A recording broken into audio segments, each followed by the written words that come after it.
Hey everybody, Kyle Sexton here, Upgrade Growth, bringing you another speaking moment. I've been enjoying this speaking series and hope that you have as well.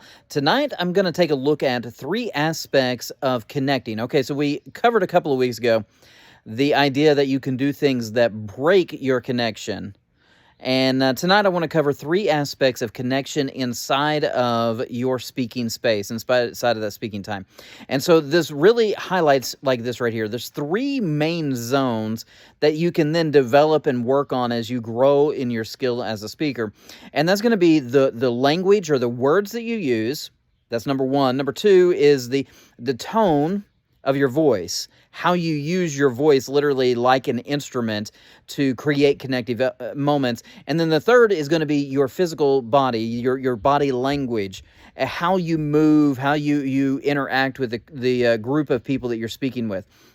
All right, so let's go through these just real quick here. So first of all, we go back to the language that you use. Words matter. Words matter in every context, actually, but they definitely matter in every speaking engagement. If you're going in to speak to a group, you want to use language that the group actually identifies with. And so if you go into an academic setting, you're going to want to use academic words. If you're going into a setting with a nonprofit, you're going to use nonprofit language. If you're going into a setting with a particular hobby, something that people enjoy, you want to use language that works with the group of people that you're going to be speaking with. And you want to do this in a way that isn't disingenuous. In other words, you don't want to all of a sudden pull out a bunch of words that you don't know and don't even really understand to just try to fit in with these groups. But you do want to do some pre-research and find a couple of 2 or 3 different words, languages, phrases that mean something to that group, and then use them in your time at speaking. And it will help create a connection with the people that you're speaking with. All right, so that's number one. Number two, your tone. Your tone matters so much. And there's been a lot of research through the years and some old studies that talked about body language and tone and verbal and nonverbal communication. And a lot of those have really proven out over time to not be actually accurate, or at least not deeply researched. But one of the things that I can say with 100% assurance is that tone matters. Now, you might think, well, how much does tone matter? Think about it in your personal life application before you actually think about it in your speaking world application. From the stage, tone matters. It draws people in. It can push people away. But think about it in your personal zones of communication as well. Tone matters. When you are angry, do people know you're angry? Typically, yes, and it's revealed as much from your tone as it is from your word choice, right? The same thing, if you're happy, can be revealed in your word choice, but it also is revealed in the pitch of your voice, in the enthusiasm with which you speak, the clarity that you enunciate. Those tonal things, they matter, and they can help draw people in. So there are times you want to drop to a whisper. And there are times that you want to be boisterous and loud, and you want to use your voice as an instrument, thinking of it as a musical instrument and playing up and down using dynamics of speech, dynamics of volume as a means to draw in and create connection with the people that you're speaking with. Okay, so that's two. Number three, the third zone is body language.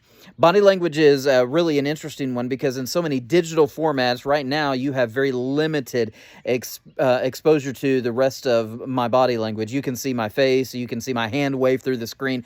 Occasionally you can see my eyes, but you're not able to see my posture. You can't see actually right now if I'm sitting or standing. You can't see if I'm moving or walking. Well, you can kind of tell that. But and so all of those things figure into your speaking as well.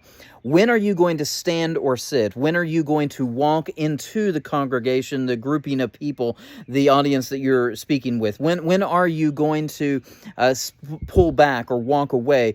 One of the mistakes that I used to make in speaking is that the main format I was speaking in had stairs, and when I was telling a story, I would walk down the stairs, and I would tell the story walking towards the group of people and engaging them in that moment, and I'd go back and I reviewed it on video, and I was like, oh, that's good, and then I would get to the main point, and I had this habit, and it was a really bad habit, that I would tell the story walking down the stairs and engaging the people, and then I would turn around and head back up the stairs, and that's when I would make my main point that was being developed by the story I was telling.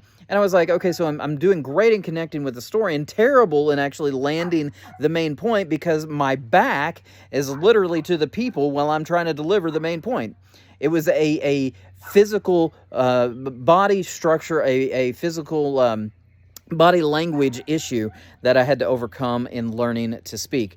So those are 3 zones that I want you to focus on when you think about speaking, okay? Your word choice, literally your vocabulary, your tonality, the way that you are enunciating, and the pitch that you are using, the clarity you're speaking with, all of those things, volume in terms of vocal range, and then your body language. Okay, consider those and see how they impact your speaking in the different groups that you're a part of. Have a great rest of the day. Hey, coming up in the month of May, I'm going to be changing the format a little bit and anchoring a topic a month. And so instead of having videos that are a different topic each week rotating around, I'm going to pick one theme for the whole month of May and focus on that. So if there's something that you want me to cover, something that you would like to hear about, let me know about it, and we'll focus on that for the month of May. Excited to hear your feedback. Thank you for liking, subscribing, and I appreciate how you're helping get the message out as we are all upgrading our leadership and growth together.